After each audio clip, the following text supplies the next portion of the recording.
Okay. Right, nearly there. Hare Krishna, Krishna, Krishna, Hare Hare. Hare Ram, Ram Rama, Hare Hare. Om Namo Bhagavate Vasudevaya. Om Namo Bhagavate Vasudevaya. Om Namo Bhagavate Vasudevaya. Om Ajnanatimirandasya Jnananjana Shalakaya Chakshurunmitam Yena Tasmai Shri Gurave Namaha. Namo Om Vishnupadaya Krishna Preshtaya Bhutale Srimate Bhakti Vedanta Swaminiti Namine.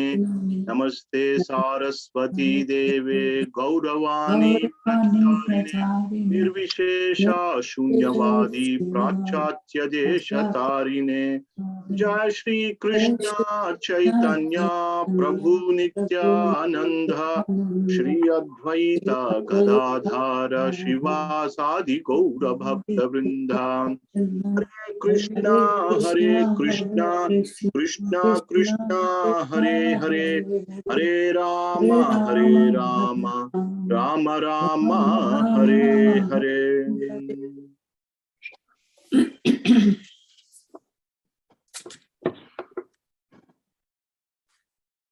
Narayanam Namaskritya Naram Chaiva Narottamam Devim Saraswatim Vyasam Tato Jayamudiraye Nashtaprayeshvabhadreshu Nityam Bhagavata Sevaya Bhagavatyuttama Shloke Bhaktir Bhavati Naishtuki.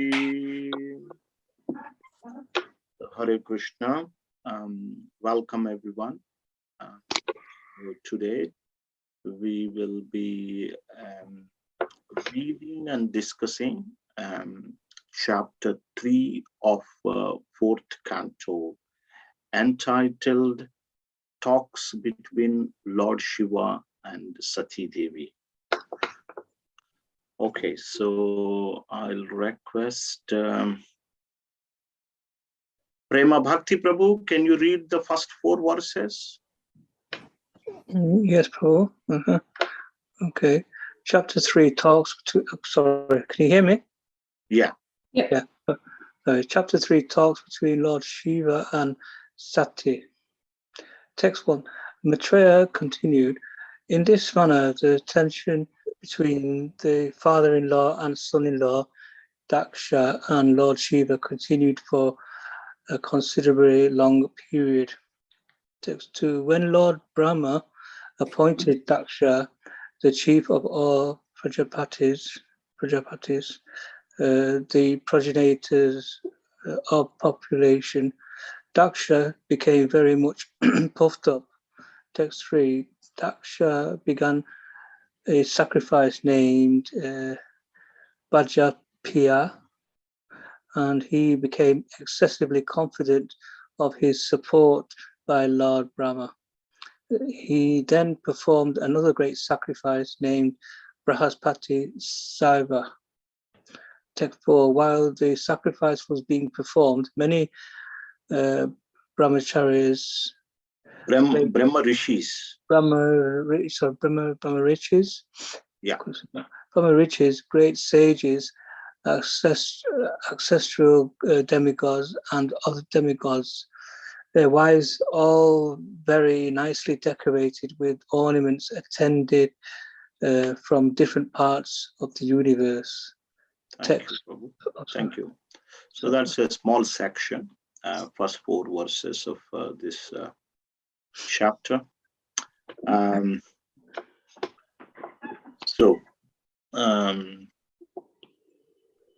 In the previous chapter, we have seen how Daksha became envious of Lord Shiva and actually rebuked and cursed Lord Shiva, although Lord Shiva was not at fault. he curses Lord Shiva. And Lord Shiva was son-in-law of Daksha. Daksha had 16 daughters, and the youngest daughter was Sati Devi, Mother Sati. He handed her over to Lord Shiva on the request and advice of Lord Brahma. So once upon a time, when all these great people gathered in an assembly for in order to perform a great sacrifice, everybody was assembled there, and Daksha entered that assembly. And when Daksha entered, the place was illuminated with his bodily luster, and the bodily luster of other people present there, such as the fire gods, was reduced, diminished. Everybody sat in order to receive and welcome Daksha, apart from Lord Brahma and Lord Shiva. Lord Brahma need not to stand up and welcome Daksha, because Lord Brahma is the father of Daksha. So there is no need for Lord Brahma to get up and offer any kind of respects. However, he noticed Lord Shiva sat there and he did not offer any respects to Daksha. And Daksha became very angry and basically became envious of Lord Shiva and started rebuking him. So in the Vedic tradition, the son-in-law is supposed to offer some kind of words, greetings, stand up like that. He was supposed to welcome. But actually, position-wise, Lord Shiva's position is much higher than Daksha's position. Although, he became son-in-law by marrying Daksha, Sati Devi. But Lord Shiva, whenever he gets a minute, he constantly, not whether gets a minute or not, he's constantly thinking of Lord Krishna. He was in meditation. He did not notice that. So Daksha cursed him, rebuked him, chastised Lord Shiva, and Shiva kept quiet. Lord Shiva kept quiet. He tolerated, he did not utter even a single word. But however, Lord Shiva's principal associate Nandi, he couldn't tolerate. That was good. Like, a master can tolerate, but if the servant is there, if one's master is being chastised and rebuked in front of a servant should rebuke that person. Master may tolerate. But Nandi went a little bit too far and, started cursing. All the Brahmanas were there. Bhrigu Muni was cursing. There was so much cursing and counter cursing going on. Lord Shiva did not like this. Lord Shiva did not like this at all. And, our Daksha, he just left the place. He said, this is not for me. I was neglected here. It's not for me. He left the place. Lord Shiva thought, what should I say to Bhrigu or Daksha? So much cursing and counter cursing is going on. He said, better I'll leave this place. He just left that place without uttering a single word. And a Vaishnava is known for his tolerance. And Lord Shiva is known as the greatest Vaishnava. Vaishnavanam Yatha Shambhu is the greatest of all Vaishnavas. He is setting an ideal example how a Vaishnava should be. If you all want to become devotees of Lord Vishnu, great Vaishnavas, Lord Krishna, devotees of Lord Krishna, learn this one point. I like this story very, very much. There are so many wonderful points throughout the story of Daksha Yajna. So many wonderful points. The first and foremost is that how Lord Shiva tolerated it. Yes. So I was mentioning about this point a few days ago. Lord Shiva was, didn't do anything wrong, yet he was rebuked. Sometimes you rebuke a person, who is at fault. That was okay, probably. But here, Lord Shiva was not at any fault, and you rebuked, you insulted that person in front of all the other people present there. So many other people were there. So Lord Shiva left that place without saying any word. Then the people, the sages present there, they did the yajna for thousands of years. And so we mentioned that there may be so many problems, but the yajna should go on. The yajna that is recommended for Kali Yuga is Sankirtana yajna. That should go on. Rain or shine, that Sankirtana yajna should go on. What is the Sankirtan yajna? Chanting of the holy names of the Lord. That is yajna that is recommended for this age. That is the sacrifice. Just simply chant the holy names of the Lord. Hare Krishna, Krishna Krishna, Hare Hare, Hare Rama, Rama Rama, Hare Hare. So this is yajna. We should carry on. So the the enmity and the tension between Lord Shiva and Daksha continued for a long time. So after a long time, after that sacrifice had finished, Daksha he performed a sacrifice named Vajapeya. This was supported by Brahma. After this great sacrifice, he started doing another sacrifice as a follow-up to this sacrifice, which is known as Bruhaspati Sava. So it's a great sacrifice.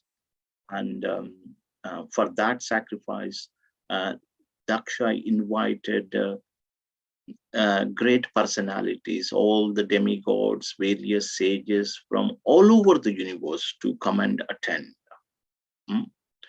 But he did not invite Lord Shiva and his daughter Sati. He invited all others. Everybody is invited. All his family members, all other sages, demigods, everyone was invited except Lord Shiva, Mother Sati, and their followers, Shiva followers, were not invited. So Prabhupada writes in the purport that why one does yajna or sacrifice.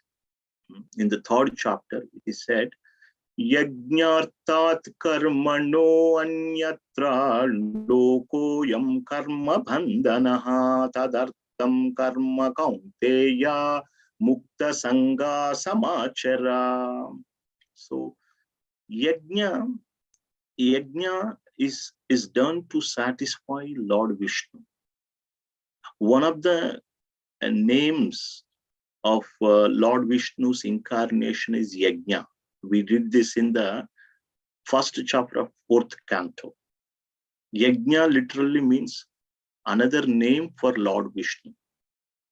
So in any yajna one is performing, it is meant for the pleasure of Lord Vishnu. So Prabhupada writes that actually Daksha is trying to satisfy Lord Vishnu by doing this Bruhaspati Sava Yajna. Uh, but he doesn't know how to please Lord Vishnu. So if you neglect his devotees and please him and try to please him, he will never be pleased. Daksha doesn't know that actually Lord Shiva is the greatest devotee of Lord Vishnu. And so here Daksha neglected Lord Shiva and is trying to please Lord Vishnu by performing this sacrifice. So Prabhupada writes in the purport, how can Lord Vishnu be pleased when his devotees are insulted? So that is the point Prabhupada makes. Actually, Mother Parvati once asks Lord Shiva, what is the best worship? Aradhananam sarvesham Vishnor aradhanam param.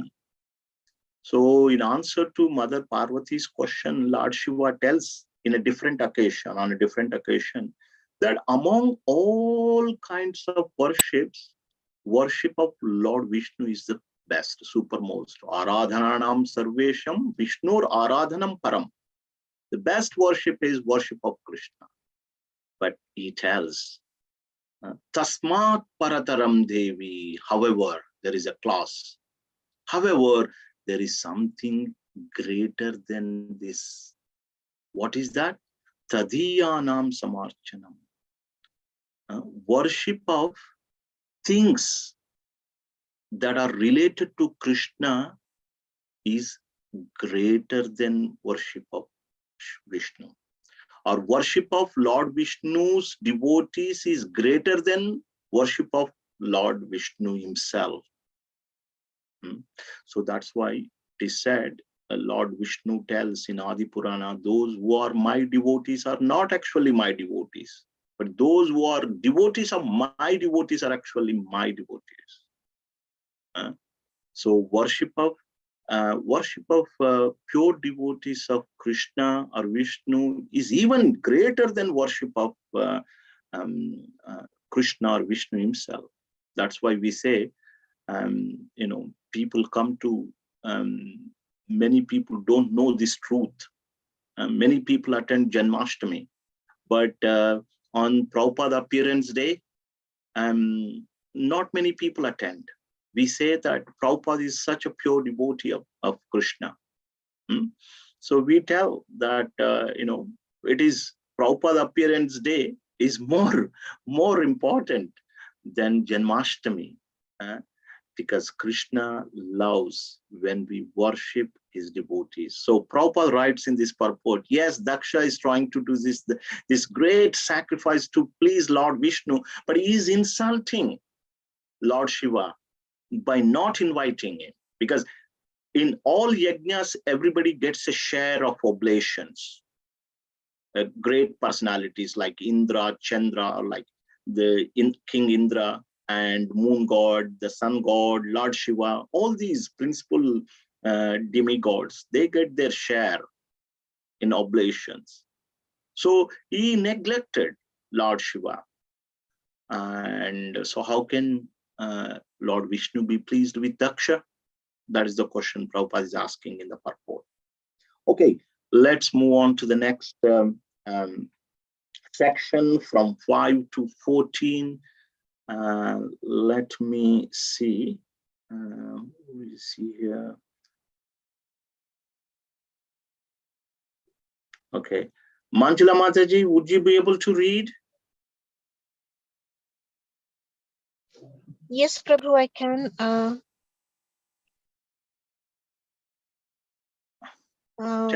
Text 5 to 14, please. When Daksha, the leader of the Prajapatis, entered that assembly, his personal bodily luster. Oh, sorry, I beg your pardon. This is a wrong chapter. Just let me bring out the right one. Sorry, okay. Apologies. You go. What have I done here? No, you haven't done anything. Okay. I've actually selected a wrong chapter. So yeah, please go on. So it's 5 onwards. Yeah. The chaste lady Sati, the daughter of Daksha, heard the heavenly denizens flying in the sky, conversing about the great sacrifice being performed by her father. When she saw that from all directions the beautiful wives of the heavenly denizens, their eyes very beautifully glittering, were near her residence and were going to the sacrifice, dressed in fine clothing and ornamented with earrings and necklaces with lockets, she approached her husband, the master of the Bhutas, in great anxiety and spoke as follows. Text 8. Sati said, "My dear Lord Shiva, your father-in-law is now executing great sacrifices, and all the demigods, having been invited by him, are going there. If you desire, we may also go." Text 9. I think that all my sisters must have gone to this great sacrificial ceremony with their husbands just to see their relatives. I also desire to decorate myself with the ornaments given to me by my father and go there with you to participate in that assembly. Text 10. My sisters, my mother's sisters and their husbands and other affectionate relatives must be assembled there.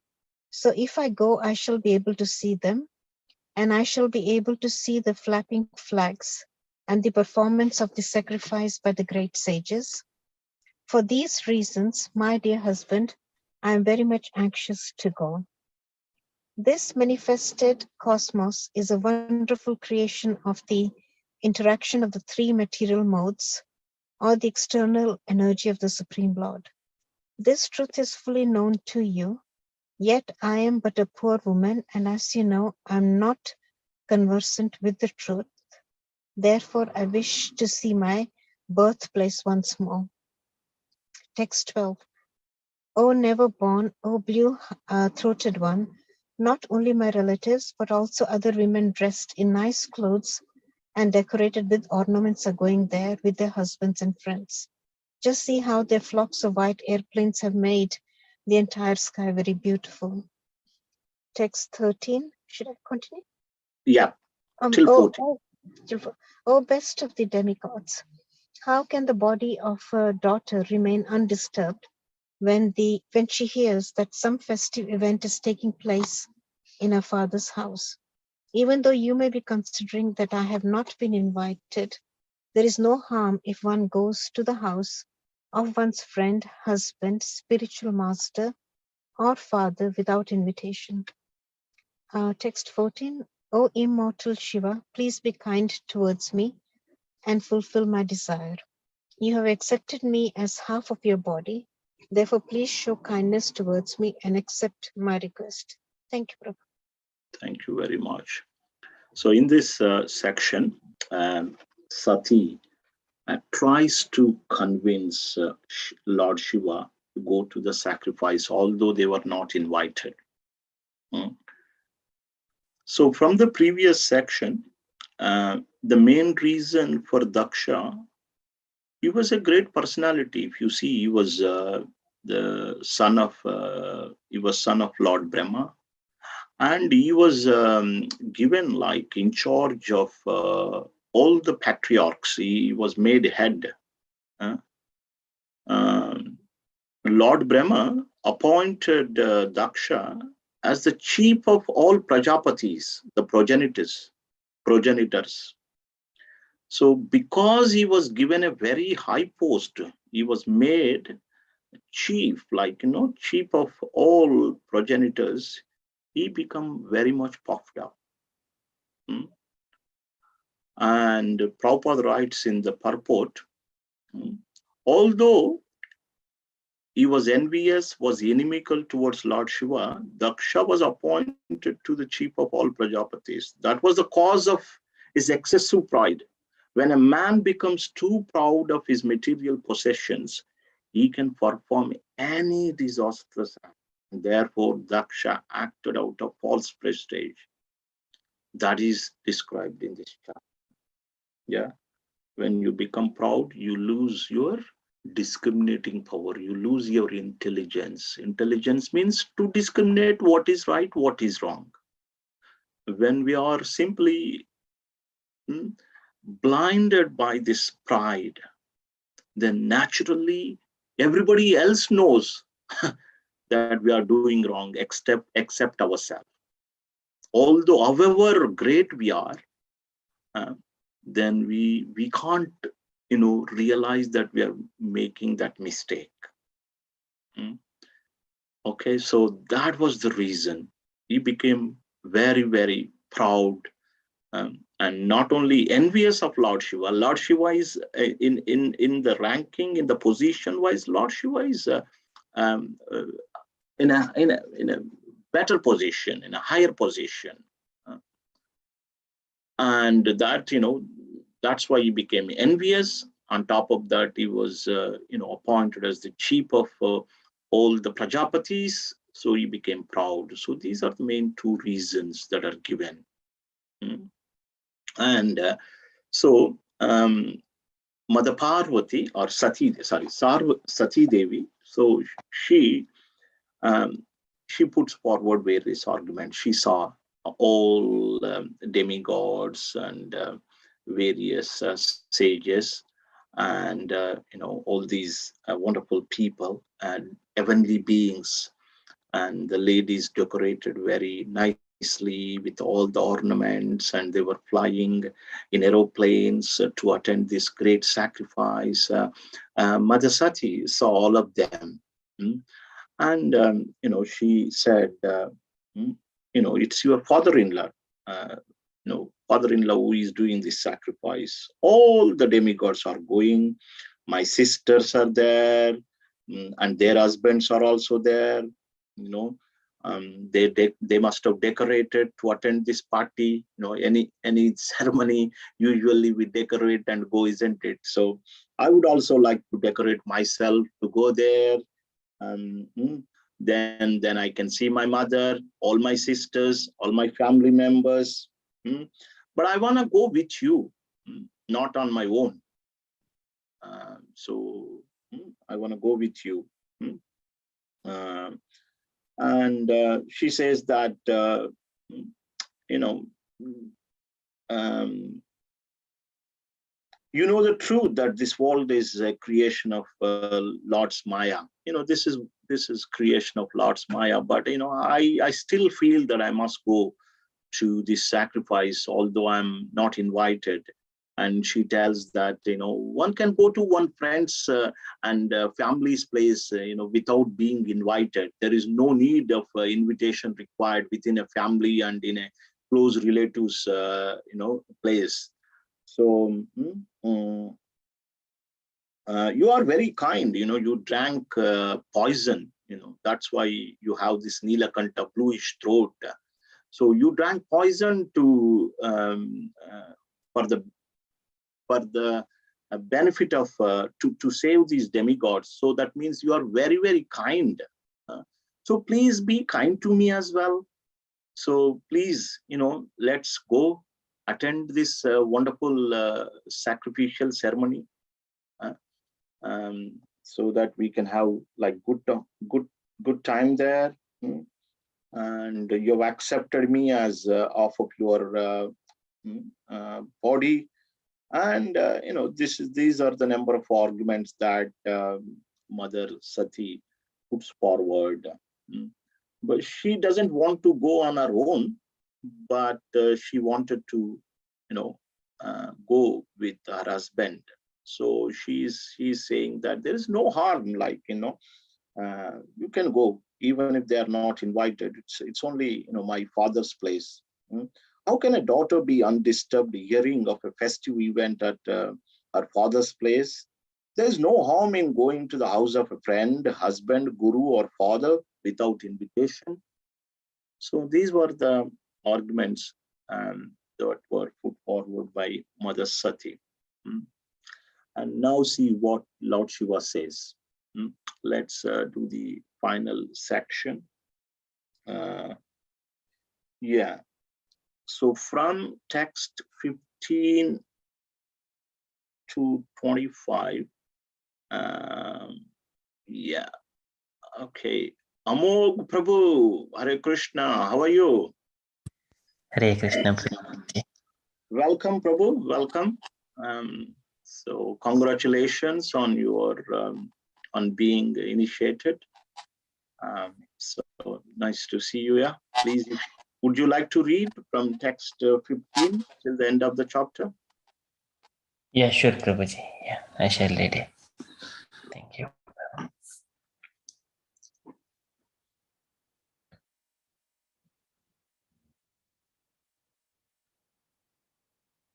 Haribol, we can't hear you. Yeah. Hare Krishna. Text 15. The great sage Maitreya said, Lord Shiva, the deliverer of the hill Kailasa, having thus been addressed by his dear wife, replied smilingly, although at the same time he remembered the malicious, heart-piercing speeches delivered by Daksha before the guardians of the universal affairs. Text 16. The great Lord replied, My dear beautiful wife, you have said that one may go to a friend's house without being invited, and this is true, provided such a friend does not find fault with the guest because of bodily identification and thereby become angry towards him. Text 17. Although the six qualities education, austerity, wealth, beauty, youth, and heritage are for the highly elevated, one who is proud of possessing them becomes blind, and thus he loses his good sense and cannot appreciate the glories of great personalities. Text 18. One should not go to anyone's house, even on the consideration of his being a relative or a friend, when the man is disturbed in his mind and looks upon the guest with raised eyebrows and angry eyes. Text 19. Lord Shiva continued, If one is hurt by the arrows of an enemy, one is not as aggrieved as when cut by the unkind words of a relative, for such grief continues to rend one's heart day and night. Text 20. My dear white complexioned wife, it is clear that of the many daughters of Daksha, you are the pet. Yet, you will not be honored at his house because of your being my wife. Rather, you will be sorry that you are connected with me. Text 21.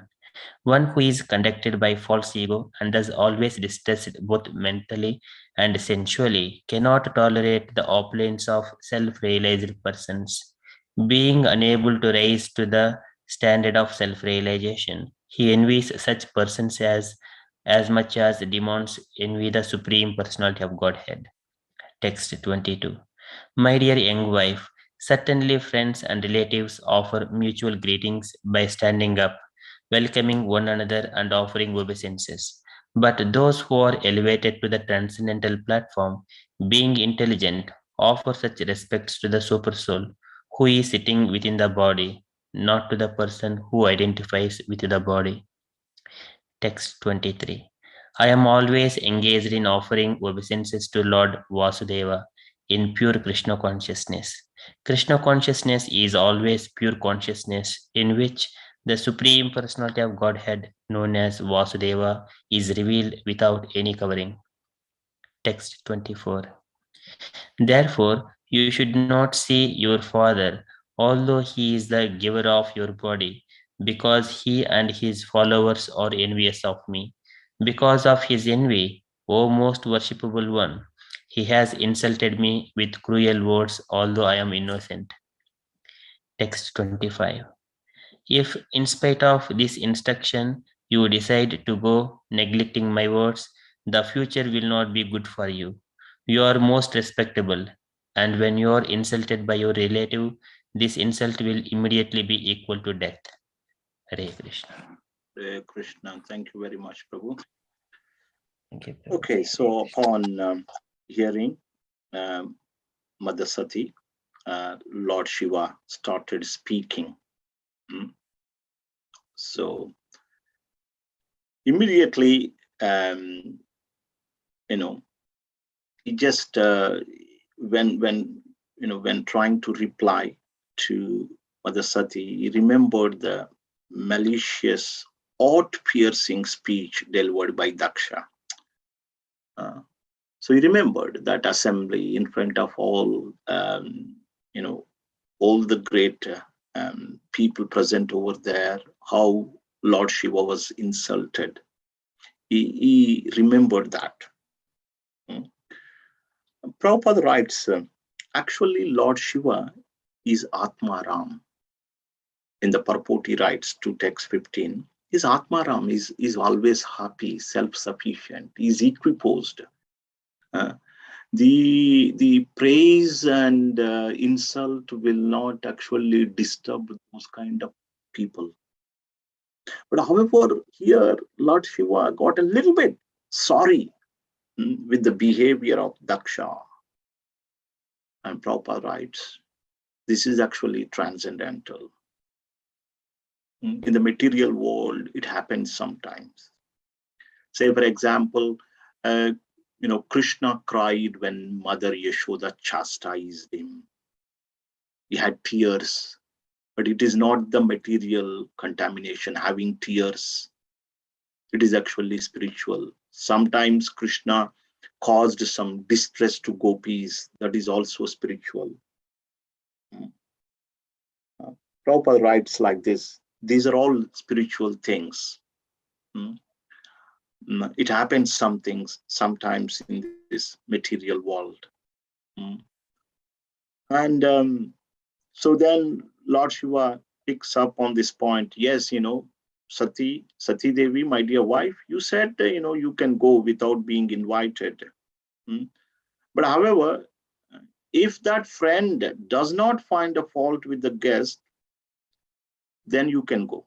You go there, your own friend and family member who insults you, knowing that they're going to insult you, then it may not be a good idea. If they're not going to insult you, then it's okay to go.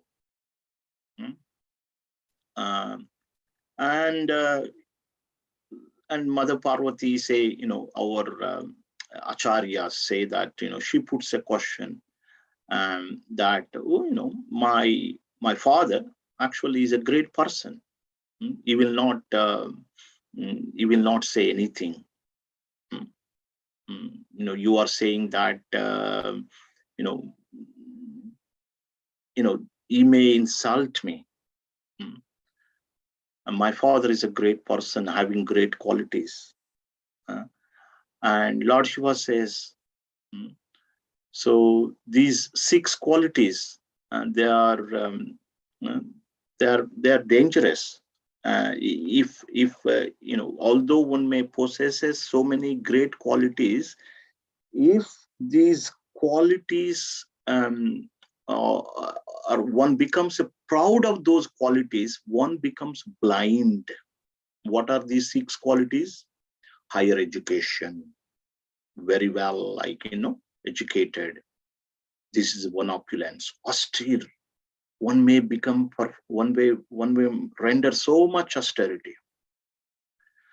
One is wealthy, beauty, youth, and high parentage.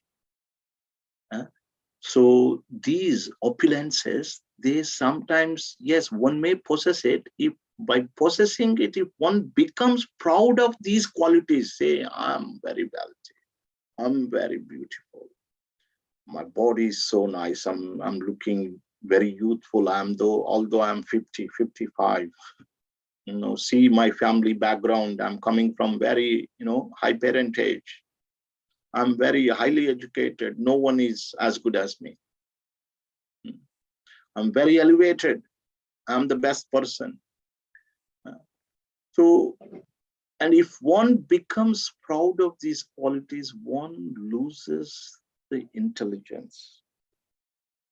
And one can do anything. So your father may have all these good qualities.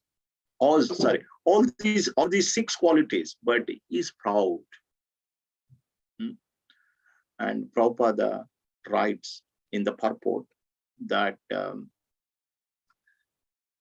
Text 17, part 4. We will read a little bit. Actually, maybe I can read a little bit. Nice one.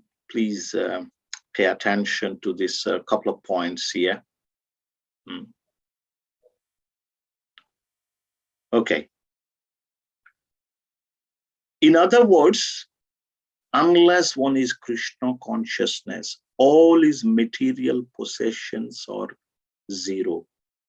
But when this zero is by the side of the Supreme One, it at once increases value to 10. Unless situated by the side of Supreme One, zero is always zero. One may add 1 to 100 zeros, but the value will still remain zeros. Unless one's material assets are used in Krishna consciousness, they may play havoc and degrade the possessor. So, however great material qualities we may have, they are compared to this zero. That's it. But this zero gets value if you put 1 next to it. That 1 is Krishna. And then you add millions of zeros, the value of that will be increased. Similarly, all our material opulences, material talents and possessions, if they are not connected to Krishna, they remain zero. But if we just connect to Krishna, if we become devotee of Krishna, if we use these material opulences in the service of Krishna, they have great value. So that's a wonderful point that I wanted to bring up, and we will then move on. So next we will see.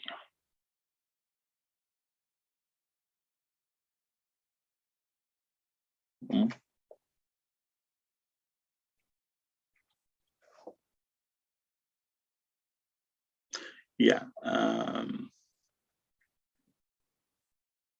So he said, if you go there, because you are being my wife, you will not be received very well. You will be insulted because your father doesn't like me. He insulted me, and because you are connected to me, he will neglect you. He will mistreat you. You will be mistreated. So he tells that why your father is envious, because he could not tolerate the opulence of self-realized persons like myself. So he was conducted by false ego. He was envious of me because of my spiritual position.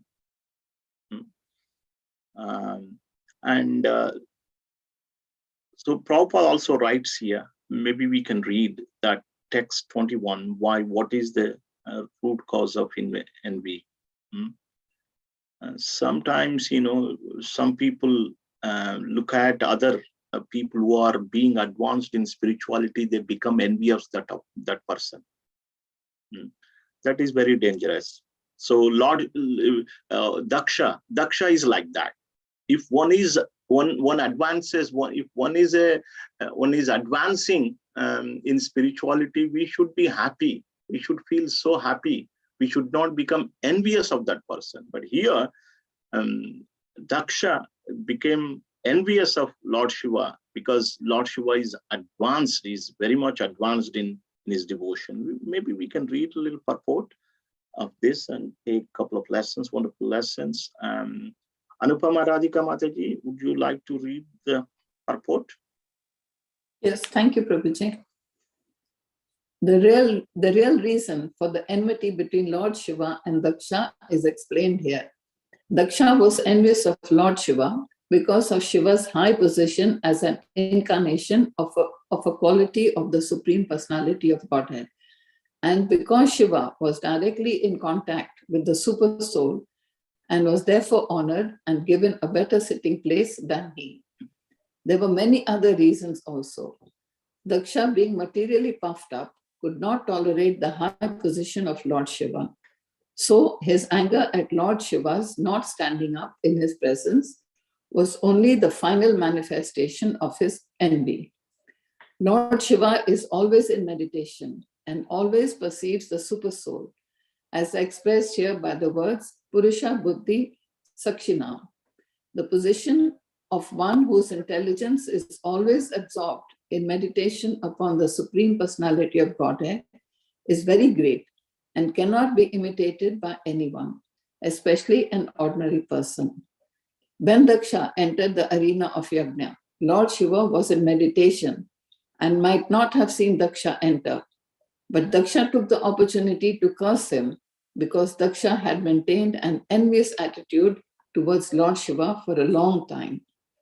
Those who are actually self-realized see every individual body as a temple of the Supreme Personality of Godhead, because the Supreme Personality of Godhead is his Paramatma feature, is residing in everyone's body.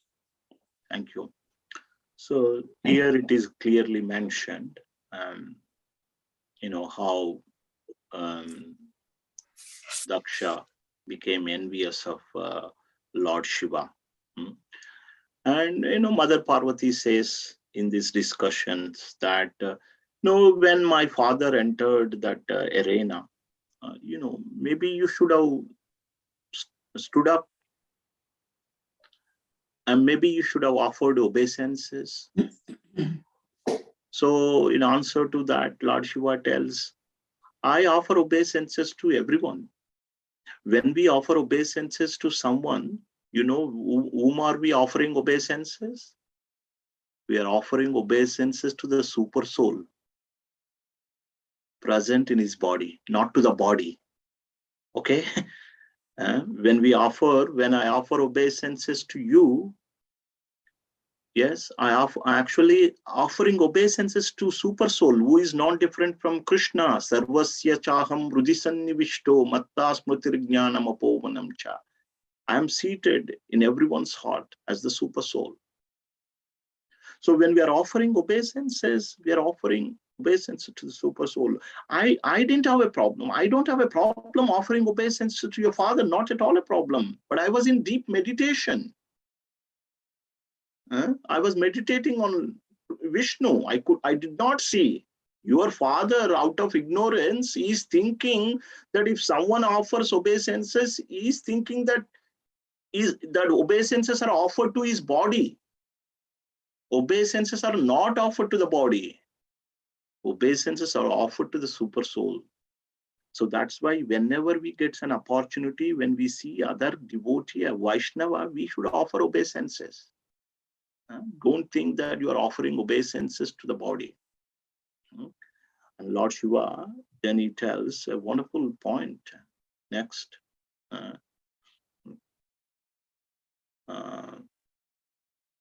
Yeah.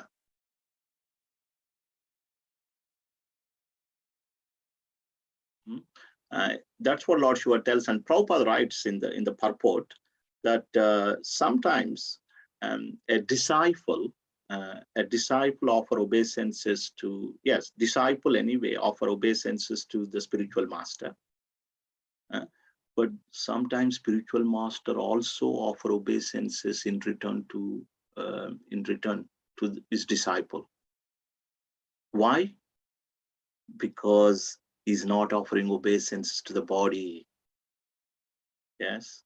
Prabhupada's spiritual master, Bhaktisiddhanta Saraswati Goswami, used to address his disciples, Dasosmi, I am your servant. Usually, like a disciple should address Dasosmi, I am your servant, you are my master.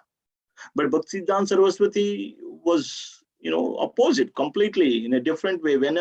Always he used to call his disciple, address his disciple, Dasosmi, I am your servant, I am your servant. This is the nature of elevated person. Even a spiritual master can also offer his obeisances. And wonderful points. This is what it's written in text 22. Maybe we can read it a little bit more effective. We still have time. Yes, Anupama Radhika Mataji, you can read this purport. Yes, thank you, Prabhuji. Little bit, that's it.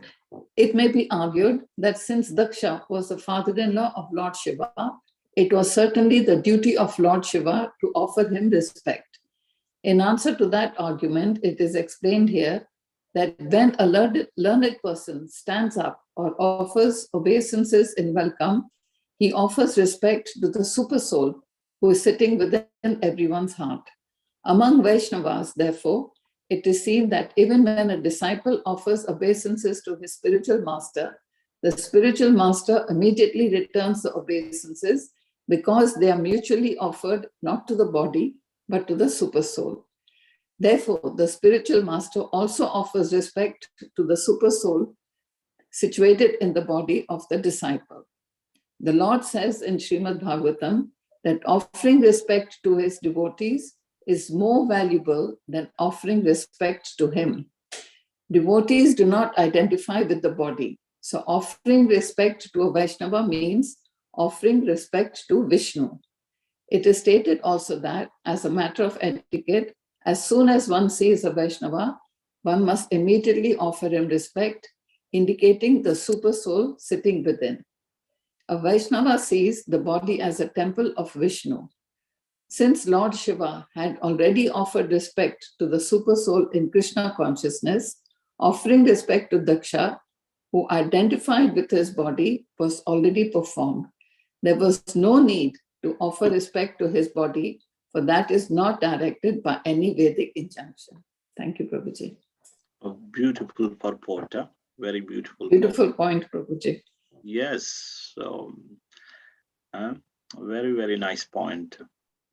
So, yeah, he's telling Lord Shiva, he's always absorbed in thinking of Krishna. So that's why when he was sitting there, actually he was meditating on Lord Shiva. So yes. Otherwise, I respected. I don't have a problem in I did not intentionally do this. I'm actually thinking of Krishna. So that's why I did not stand up. And so he tells that therefore you should not go and see your father. Here is final instruction by Lord Shiva after explaining. Although he gave you this body, he is very dear to you. Because of his envy, you will be insulted with cruel words. So I advise that please do not go. You are most respectable. When you are insulted by your own family members, this insult will be, equal to death. So Lord Shiva advises Mother Sati not to go to the sacrifice conducted by his father. So with that, we complete third chapter entitled Talks Between Mother Sati and Lord Shiva. Wonderful points again. As devotees of the Lord, we can learn so many wonderful lessons. When we attend these sessions, we should make one or 2 points, at least some points. No should be there. At least a couple of main points should be noted and try and implement in our daily life. If anybody has any comments, any realizations, any thoughts, any questions, please do so. We still have 5 minutes. Hare Krishna.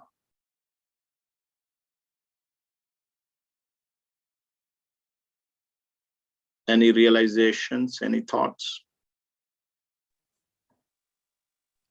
Hare Krishna. I have a small question. It's a general question, actually. Sure. So, Daksha, who is also a demigod, or who is a person of the higher planet, have such a quality of derogating his own son-in-law or another human being or another demigod. So how do you see that as a quality being possessed by them? Because we as humans having such qualities is acceptable, but demigods, they should not be having such quality, no? Or in other way, they should not be called as demigods having this quality. I was just confused on. No. It's a good question. It's a good question. So, in this material world, this is part of the material world. Please remember, material world. The topmost planet is Brahmaloka, Satyaloka, where Lord Brahma lives, and the lowest planet is Patala, hellish planets. From the lowest to the highest planet, the three modes of material nature affects every living entity. Every living entity is subjected to these three modes. They are influenced by three modes: sattva, rajo, tamoguna. Mode of goodness, mode of passion, mode of ignorance. A degree, yes, we may be influenced by mode of ignorance. Maybe 20 hours out of the 24 hours. But they will be influenced, maybe like, 10 minutes in one day. I'm giving a very crude example. So everybody is influenced. It's not like that they are not influenced. They are influenced as well. If you see, like, say Bhrigu Muni is cursing, and Nandi is counter cursing. So it is part of this material world. It is not in the spiritual world. Are you with me? It is part of the, but you and me may make mistakes more often than them. They may make mistakes now and then, on a very few occasions. Got it. So but basically, they are also influenced. They are also influenced. We see from the scriptures how Lord Indra, had, say for example, Govardhan Leela. So knowing Lord Krishna to be the Supreme Personality of Godhead, he challenged Lord Krishna. So like this, they are also influenced, but their influence is, infrequent than ours. We are frequently influenced by these three modes. Also, it is a lesson. Yes, there are a number of occasions, not just this one, but many occasions are there. They're not immune to the three modes. They are not immune. Only when we go beyond this material world, that's when we are immune to the three modes of material nature. So that's why our aim is that we don't want to go to heavenly planets or higher planets. And normally people, they do some kind of pious activities, in aim to go to higher planets, heavenly planets. But even in higher planets also, there is death. After a certain time, we have to give up our body and we have to come back. And they're also influenced by the three modes of material nature. So our aim is to go beyond this material world, to go back to the spiritual world. Does it answer your question? Yes. Excellent, Prabhu. I think it made me fully understand now. Thank you very much. No problem. I wanted to give a little bit elaborate explanation so that you get the full picture over there. Thank you. Any other comments or any other points? Anupama Radhika Mataji, you wanted to say something? What I was going to say before coming to Krishna consciousness, Prabhu, we used to say namaste. So namaste means I'm bowing down to the divinity within you. That's what it means, isn't it, Prabhuji? Namaste means actually there is another meaning. Namaste. Nothing is mine. Everything is yours. Oh, right. So, okay. Thank you, Prabhuji. Namaste. Namaha, obeisances. Yeah. Nama. Nothing is mine. Nama means nothing is mine. There is another explanation, different explanations.